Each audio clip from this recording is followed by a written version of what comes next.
Welcome to a special bonus episode of Funny They Don't Look Jewish. I'm Brandon Bernstein. I'm Henry Bernstein. No relation. And we have a special treat for you, spinning out of episode 23, our episode Metropolis Mishpacha. We are thrilled and very grateful to be speaking today to DC Comics legend, Mr. Paul Kupperberg, who wrote The Daring Adventures of Supergirl, Volume 2. Specifically, if you remember the issues we covered in episode 23, that being a storyline from number 13 to 15. So hello, Henry, and more importantly, hello, Paul. We're so glad to have you. Hey, Brandon, how you doing? Doing okay. Thank you so much for being here, Paul. We're thrilled to covering these issues with you. Just a little brief history. About 5 or 6 years ago, as a massive Superman fan, when they put these out in trade, those Supergirl comics, and I hope you got some residuals for that. I tee a few dollars, sure. Yeah, good. I picked it up. I was like, oh, new Superman adjacent thing. I'll pick it up, and I'm reading them. Great. Wow, Supergirl in the 80s. Wow, Supergirl's grown up. Wow, Supergirl moves to Chicago. The North Side, her neighbor is named Ida Berkowitz, and then everything else from there. And I kind of sat on it for 5 years or so, and then a couple of years into the podcast, I told Brandon about it, and here we are, and we really enjoyed reading them. So again, thank you for this explicitly Jewish content, as we call it. Oh, you're very welcome. Yeah, I didn't do a lot of that in my career, but that one, that just happened to hit all the Jew buttons. It was yeah, it's like you saved it and channeled it into one story. yeah. Well, for the most part, you're just writing stories. You're not, certainly in general entertainment like that. You're not. You're not pushing any agenda or any. You're just telling general stories, and religion seldom comes up in my stories, other than some kind of mumbo jumbo, whatever is needed for the magic stuff. Yeah, that one. I decided to do a story with that background, and it was partially inspired by. And I know nothing about Ida Berkowitz, by the way. She was my landlord in Chicago. Oh my gosh. Yes, at that address, that building, it actually kind of almost looks like, the sort of building. Well, the North Side, yeah. Yeah. What was the address? 1537 West Fargo. Fargo. Okay, I went to high school at Ida Crown Jewish Academy, just right around the corner from there. Oh, okay. Which was on California and Pratt. Okay. Yeah, there were. If you went east down the street, there was a Mooney residence in Temple. And if you went west, I think you ran into vegetarians. So I don't know where the Jews were, but I know. Well, yes, I do. They were in Skokie. Makes sense. That's amazing. I mean, what was your background growing up? Where did you grow up? Did you go to Hebrew school? Did you belong to a synagogue? Did you have a bar mitzvah? That kind of stuff. I grew up in Brooklyn, in New York. I was born in Crown Heights. Oh. So, that was very Jewish adjacent. Yes, absolutely. We were secular. I actually don't really remember any kind of Jewish ceremonial stuff when I was growing up. And we were a pretty tight nuclear family in those days. We were all, half my family lived within 3 blocks of each other on Buffalo Avenue and Eastern Parkway. My great-grandmother lived with my grandmother. She lived until she was 102 in 1980. Wow. So, and she came, she's trudging across Russia on her own at 16 to get to this country. So she's real old country. But we weren't, there was not a lot of religion. But when I moved, we were living in Flatbush when I was older, bar mitzvah age, and I did go to Hebrew school. I went to Congregation Beth Israel. There, in that Flatbush? came up in the story too. In East Flatbush on Remsen Avenue and Avenue A, right near the best delicatessen that ever was, Snip's Deli. Great French guys. Oh, and the Knish man. There was the Knish man. He was always outside the Hebrew school at the afterwards. He was either at my high school, which is junior high school, which is Meyer Levin Junior High School. It's at the other side of that neighborhood, or at the Hebrew school.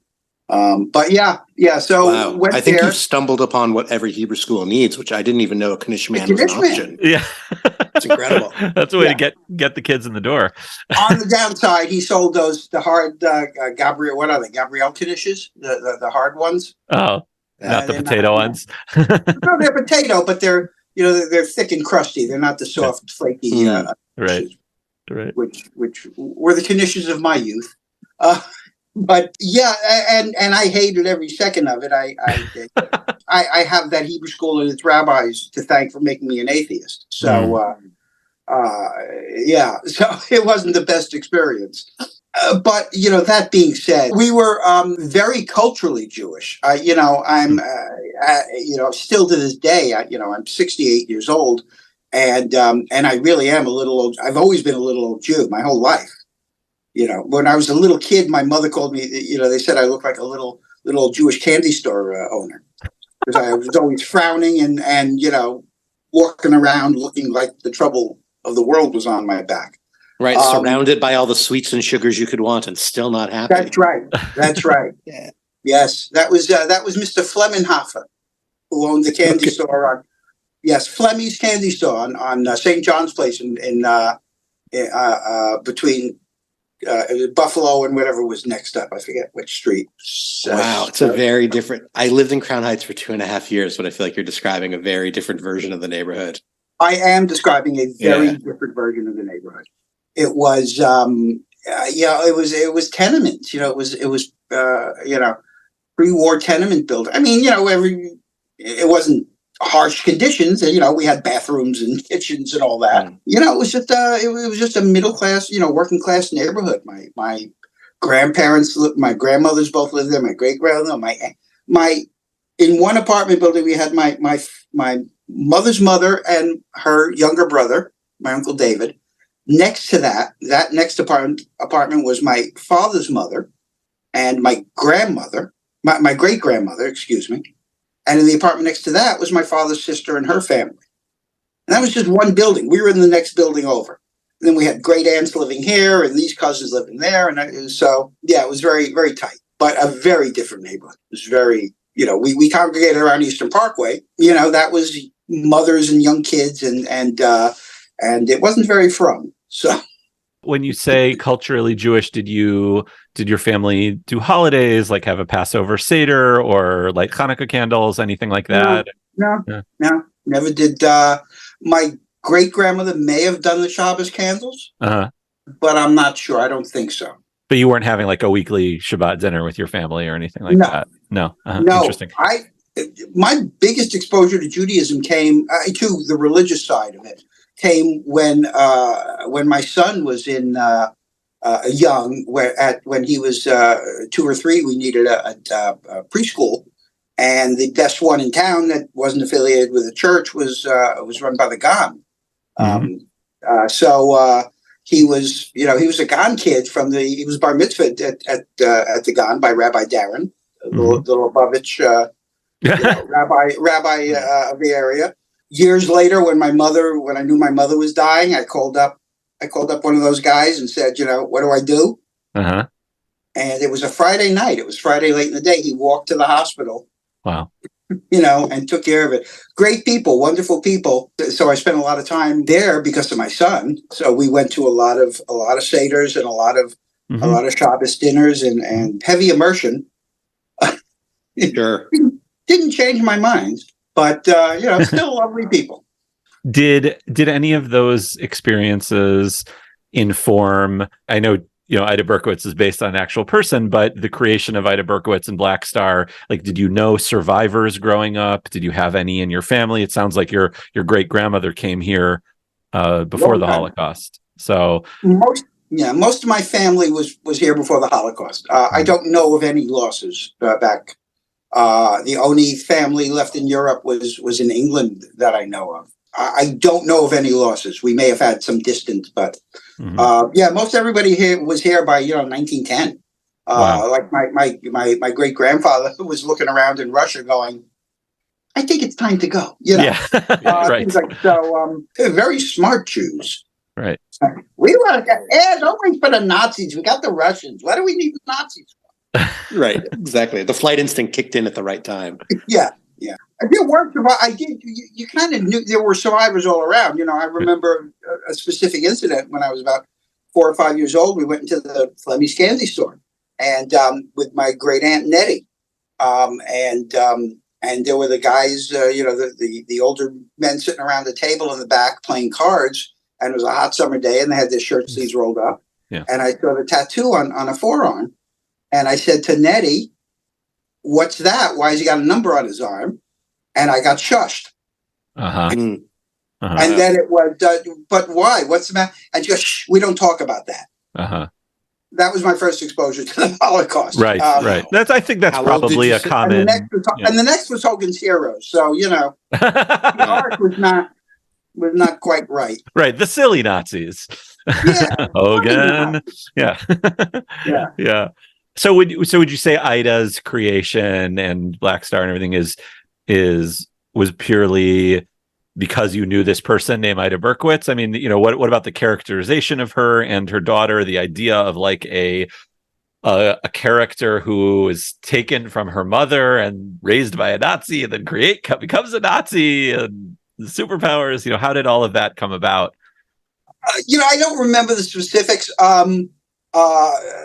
Berkowitz again was a real person. I know nothing about her, other than the fact that she was a little woman with a I think Polish accent, and she called me Mr. Kupperberg darling, and when I was late with the $145 a month rent, she let me slide for a week. She was very sweet. Mr. Kupperberg darling, don't worry, you'll give it to me when you've got it. Oh, that's nice. So, she thought somehow we might be related because of my name, the Kupperberg name, and I didn't ever tell her that it was a name that my great grandfather just, picked on the boat. Because, he made it up. Yeah, of course. This is family lore, and in recent years I've come to doubt it. But apparently the family name was Schnorrer. Really? That's what we're told, but I really doubt it. I haven't been able to find any connection. Any record. So, I'm thinking maybe it was misremembered. But he did take the name Kupperberg. He met a German family on the boat, and they got friendly. And it was like, no, with a name like Schnorrer, they're going to know you're a greenhorn. You need a better sounding name. Use Kupperberg. Right, because that doesn't sound Jewish at all. Again, greenhorn, and again, that's family legend. Yeah. However, I've been in touch with people on Facebook, and the timing works that I have met the like great granddaughter on Facebook of the family that apparently he got friendly with, just because of the circumstances of the name and stuff. Because Kupperberg is not a common name. Growing up, there was one other Kupperberg in the besides my grandmother and my father. There was one other Kupperberg, a guy named Leo. And we had no idea who that was. So I think I briefly dated a Kupperberg, not a Kupperberg. Oh, okay. Close enough. Well, there's a lot of Kupperbergs, and Yeah. They're all the variations and vowel distinctions. Yeah. We were wondering, Paul. I don't know if you got a chance to listen to any of our episodes. Totally fine if not. But one of the running themes that Henry and I keep diving into is that of Jewish representation and sort of the value of having these characters that are prominently Jewish. And the more examples we have throughout comics as a whole, the less weight there sort of is on any one of them to be the Jew representing everybody, right? When you have the Thing and Shadowcat and Colossal Boy, like it allows for this variety. So what we're wondering is in this storyline, you gave us Ida, who's a supporting character, and of course you gave us Black Star, who is a villain. And there's no new Jewish heroes from this, just like a supporting character and a villain. So I was wondering, what do you think are the pros and cons of having a Jewish character who's coded villainously, like Black Star is? And do you, thinking about it, do you wish that you had introduced any Jewish heroes into the DC canon? No, I mean, she's a villain who happens to be Jewish. I mean, with a very anti-Semitic motive, but still, I've met some pretty bad Jews, and fair enough. And there were sympathizers as well. I was probably more playing off the Stockholm syndrome kind of thing, than anything else. I don't think I was looking to particularly represent, Judaism. Again, it was just a story. Coming up with villains for Supergirl is, not always the easiest thing in the world. And in those days, I was writing Supergirl, Superboy, Superman in 3 different titles, as well as the newspaper strip. So that was an awful lot of people for God to fight every month.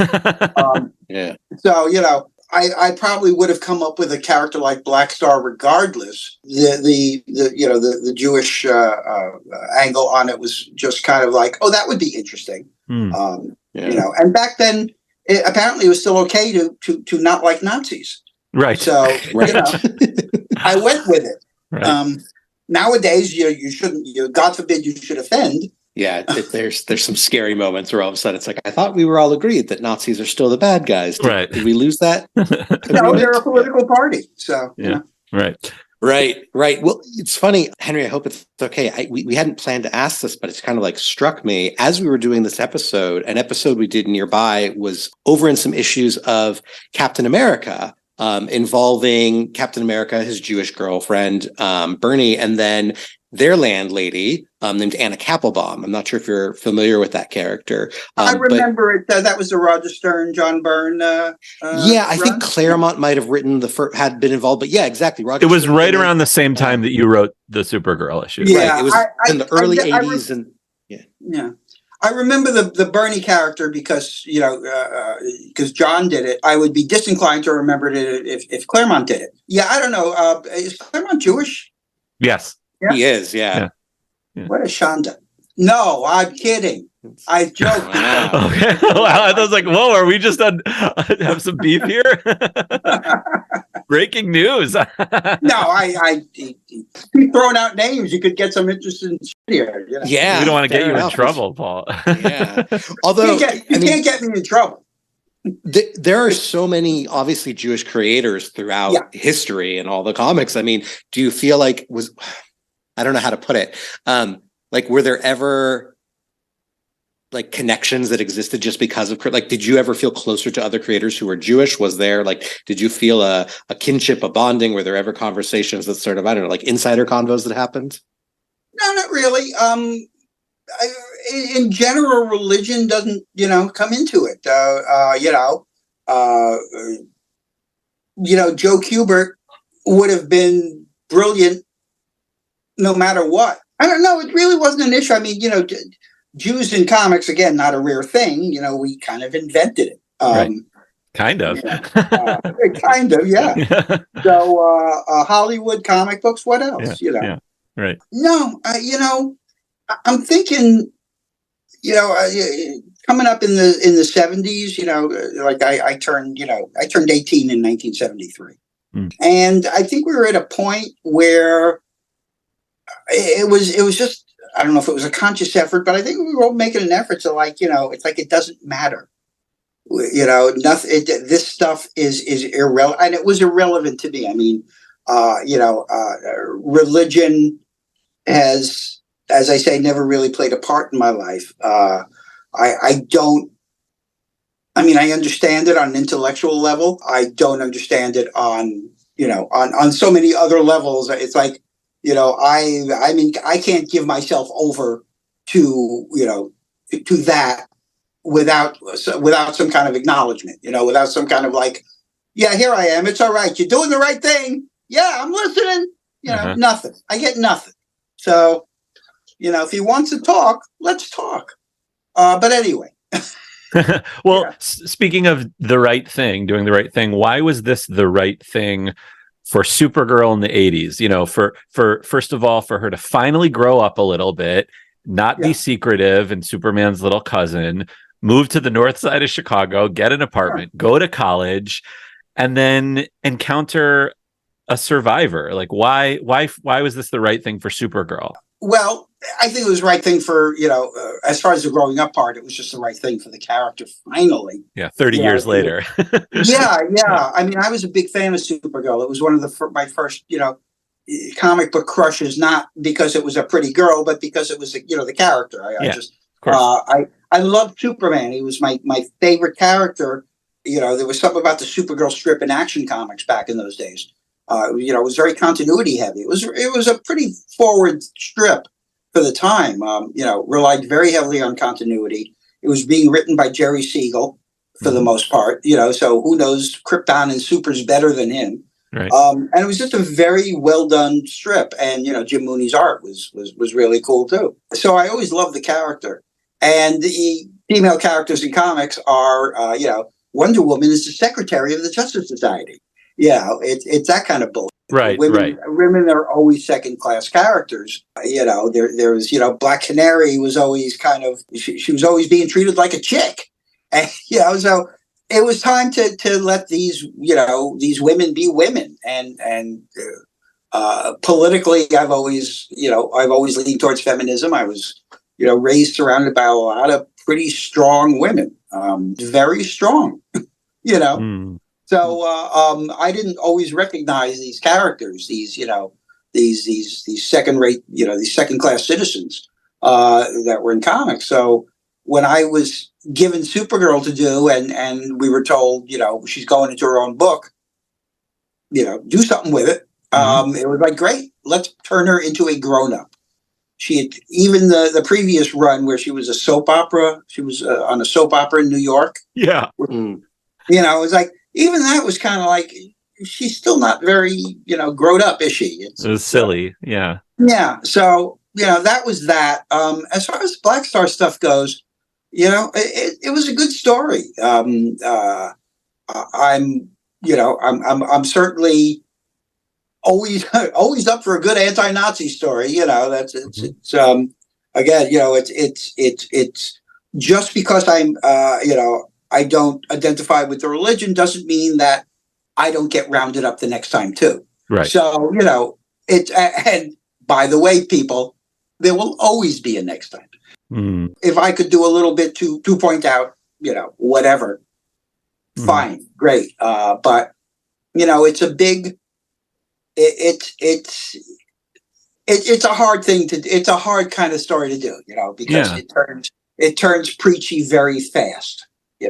Well, I think, to me, reading it as grown up with small children, and, to me, it's very brave that you wrote those things. And, a question we asked Jerry Ordway when we spoke to him is, did you face any obstacles at the time from DC editorial or anything like that? And I ask specifically because, you refer to Jews by name and the horrors of the Holocaust. And, we're sort of struck by the idea that this is adult content and, 9-year-old kids were buying this off the spinner rack, presumably.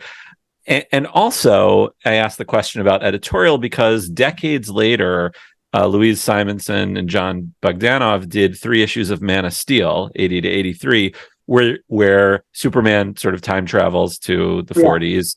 And the Jews aren't mentioned by name. They're alluded to. They're referred to as like refugees and people suffering. Yeah. And Superman saves them. And I remember as a high school student, by that point, I was like appalled that happened.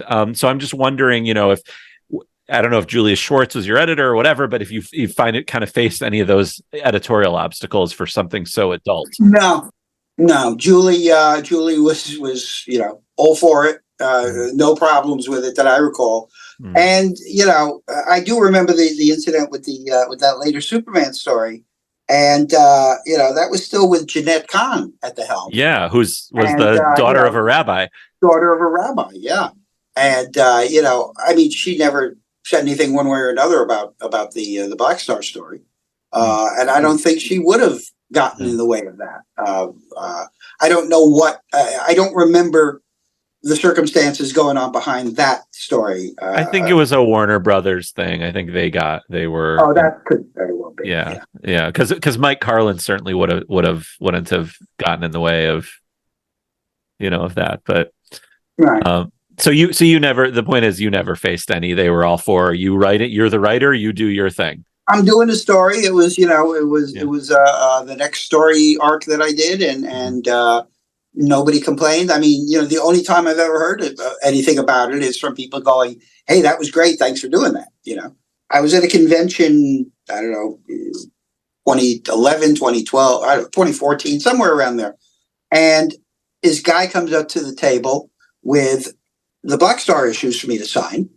Guy about my age, and he says, "These are really meant something to me. Love the story. Thank you." We're chatting, and he mentions that he's with the government, and yada yada yada. Turns out he was the he's Eli Rosenbaum. Okay. Who was the deputy head of the Department of Justice in charge of Nazi hunting. Whoa. He's the DOJ's lead Nazi hunter. Cool. And recently was just promoted to be, well, I guess it's still doing the same job, but he's been shifted over to prosecute the January 6th, which I guess is still, hunting Nazis. Right. But it's like, he read it, and he was a grown-up when he read it because he's my age. But still, it was like, to have this guy come over and go, "That was a good story." It was like, holy crap! Yes, thank you. So, that's what. That's you never awesome. Yeah. Yeah. I mean, you get a couple Jewish nerds on a podcast telling you they loved it. That's a little different than a Nazi hunter telling you they loved it. Yes. Yeah. I mean, it's like he helped take down Kurt Wilhelm. Wow, that's so cool. Yeah. Wow. Yeah. What a neat legacy. So Henry is very much the DC guy on our podcast. I'm more of the Marvel guy. Nobody's perfect.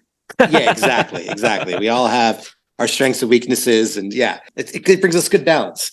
So a lot of these issues, right? They were new to me when Henry told me to go and read this, and I actually remember. I just want to commend you on your effective writing, because there's that part in the first issue where there's this like ruddy-haired gentleman prominently wearing a Star of David that sort of like brings up resistance at a protest against Black Star, and is like calling and kind of bringing violence. And I remember texting Henry as I was reading it, be like, wow, like, look at this. Like, I'm so glad he's standing up. And then it like turned out that he was a plant, right? That was there to sort of, to make Jews look exactly. And it was devastated. It was such a gut punch, which was both right. I was like, damn you, Paul, for doing that. But also what effective writing. Yeah. You got me hook, line, and sinker, and made that switch. So just like, kola kavod on doing that. Well, thank you. I moved to Chicago in late 1978. So right after the March on Skokie. Right. Oh, so that was very fresh then. Yeah. And I dated a girl from Skokie, a Jewish girl from Skokie, because what other kind are there? So I was very well aware of that, and it kind of helped me form my opinion that they do have the right to march and Jews have the right to baseball bats. Right. So, it balances. Right. Fair enough. Right. Good old American sport and their baseball bats. Exactly. I'm not sure if you'll have thoughts on this, but I'm just curious. Henry and I found these classic examples of Jewish life, and then or Jewish expression in comic books. And then there are things, from the 2000s onward where you see like The Thing being revealed as Jewish, where you see Colossal Boy having a Shabbat dinner with his family in the future, where we see Kitty Pryde sort of owning her Judaism a little bit more. So I'm just curious, do you sense, is there any difference that you see in the way that Jewish characters are presented in contemporary comics versus how it was when you were writing? Or maybe in general, like characters and their identities, do you see it sort of being presented differently than when you were writing? Oh, sure. It matters now. Identities matter now. The only identities we really cared about were secret identities back then, Right. The whole issue of, any kind of, identity based on anything other than good guy versus bad guy was kind of like, no, that's not what we write about. That's not what we do here.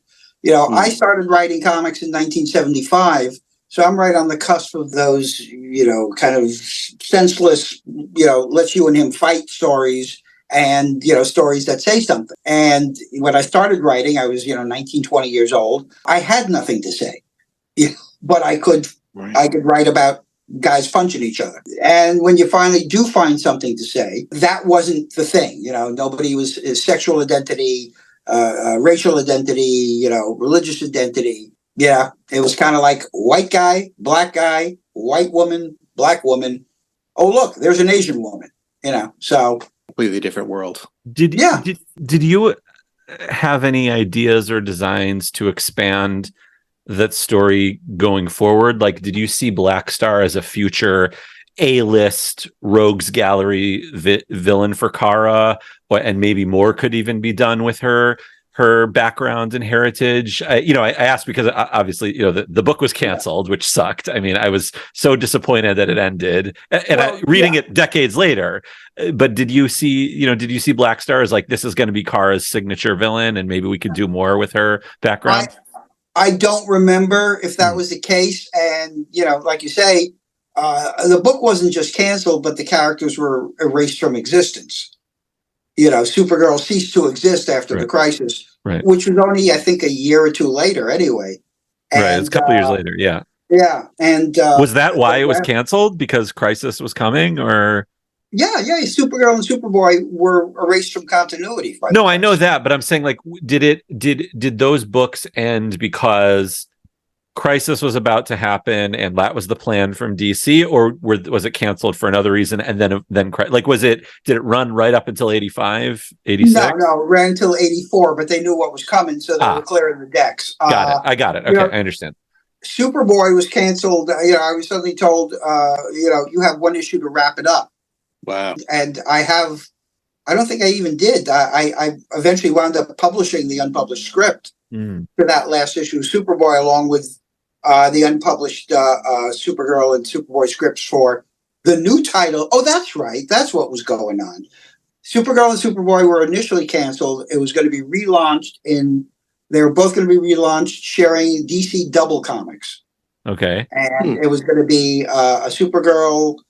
It would 40-page book, so they would rotate the 24-page lead slot. And Carmine was drawing a Superboy, and Eduardo Barreto was drawing Supergirl. Nice. So I wrote scripts for 2 issues, and Carmine and Eduardo drew the first issues, and then we were told it was canceled. So that's why there's that gap. Right. And when I finally did the last Supergirl story, it was an issue of DC Comics Presents, and I brought back Black Star for that. Right. Did you, just as a follow-up to that, when they, relaunched and everything, and Byrne came in and Ordway and everything, was there ever any talk of you coming in to Mike Carlin's team and writing a super book or anything? No. Okay. No. They weren't using anybody who was involved in pre-crisis super stuff. Yeah. It was a totally different take, and they didn't want to, taint, as it were, the new thing with association with the old. So yeah, that was, I went on to write, and frankly, I had written a lot of super stuff. I was good. I was starting to write things like Vigilante and Checkmate. And, right. You did Peacemaker too, didn't you?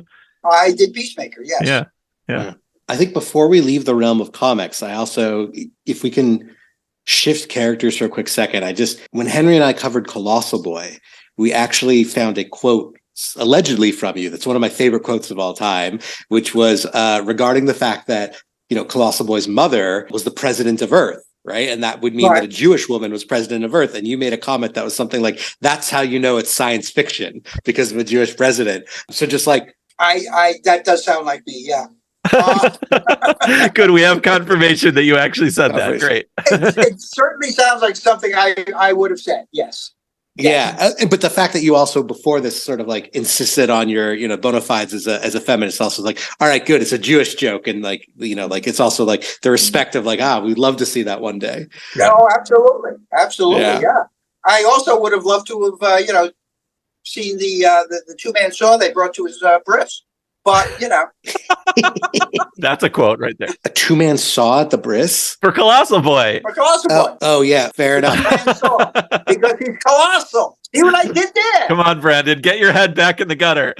For a second, I thought you were alluding to like something that had actually happened in the comic. And I was like, what Jewish piece did we miss in a flashback of Colossal Boy ceremony? You missed his bris. Yeah, fair enough. I was born too late, but... or too early. Yeah, right. Fair.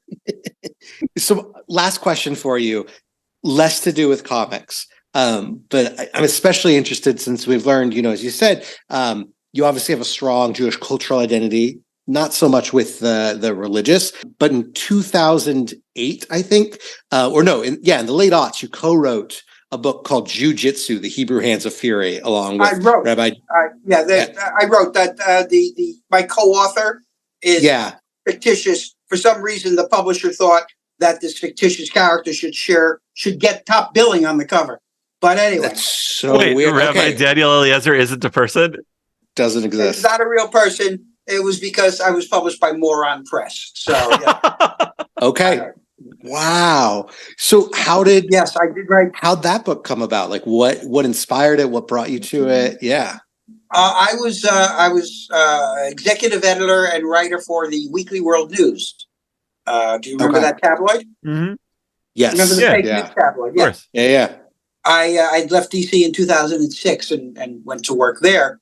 It was a lot of fun, making up all kinds of weird stuff, and sure, and having to put out only a 48-page newspaper instead of like 6 comic books every week. It's like, please, do that in your sleep. Oh, please, Plus, I was working with like Bob Greenberger from DC. I hired all friends from DC. Oh, nice. I got designer from DC. I got a Photoshop artist from DC. So it was just like pals hanging around and having fun at a really good salary. Anyway, one of the pieces we published was this Jiu-Jitsu, Hebrew Hands of Fury. Actually, it was just called Jiu-Jitsu. It was just a 2-page article on, Jiu-Jitsu. You make it a few puns. And the publisher at Moron Press, I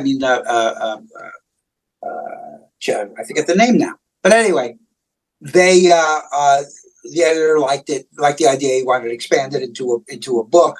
I didn't write the original article, but the guy who did wasn't interested in doing the book, so I got it. And it was just it was so much fun. Thank you, Leo Reston. Yeah, it was just the 18 forms and love it. And when you yell hi, yeah, that was a lot of fun. It was a lot of goofy. Yeah. A lot of fun. Yeah. Chai and Chaya could be right. Like 18 and God's name. Yeah. It's wonderful. That's awesome. Before we let you do your plugs and head out of here, I just want to. It's not plugs, it's my own hair. I swear. You look great. You look amazing. You more than I do. I just want to get on the record, make sure, have we missed anything Jewish superhero related by Paul Kupperberg? That's out there that we haven't, that we may not know about, that you can remember, Supergirl or otherwise, just in case, because we're sort of we keep saying we're nearing the end, but things are getting thin now because we haven't covered Magneto yet, and we're saving it, but we're doing like side characters and things. The wealth of Jewish superheroes is sort of nearing its end. So we want to know, is there anything left that you have written that we should know about? It's like that very thin book, Great Jewish Athletes. Yeah, exactly. Exactly, that every bar mitzvah kid gets, and it goes on the coffee table. Yeah. That's right. Kovacs, that's about it. It's a pamphlet. I don't think so. I've been fairly secular.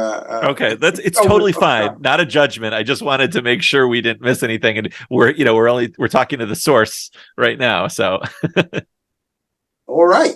Yeah. No, I don't think. I think we've got it. Yeah. Great. Well, where can folks find you? Do you have anything you'd like to plug, or that we'd be happy to share out with the world? You can check me out on paulkupperberg.net. That's my blog, and I also have a store there, so you can check out my books there, including the last couple of books I did were books of interviews with people in the comic book industry. They're wonderful. I have them. I got them, and I read them. They're great. Excellent, thank you. And I'm working on a new one great. For later this year. The first one is direct comments, comic book creators in their own words, and these are circa 1990 interviews I did for DC Comics publications that I found the transcripts of the original unedited interviews, and so I just highly notated them and published them.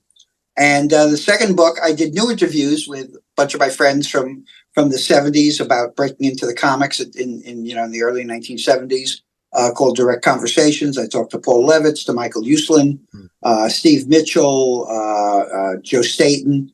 Just remember the good old days and the people, mostly around DC Comics. And the new one is it's also talking with creators, but I'm doing a different topic, which I will, which I'll reveal later when it comes closer to the Kickstarter. But great. So we should look out for a Kickstarter for you. Oh yeah. I'm hoping to get that going in September, late Great. August, early September is the current plan. So. Perfect. Right before the high holidays. We'll tell our listeners. That's right. I think I talked. Wait, I'm looking. I think I talked to a Jew or two in here. So Oh, good. Well, some people have something to read while they're bored at Yom Kippur services. I was going to say kickstart this project to do some early tshuva, right? It'll somehow count in the grand scheme of things. Great. Well, thank you so much, Paul. This has been really fun. Thanks. I've had fun.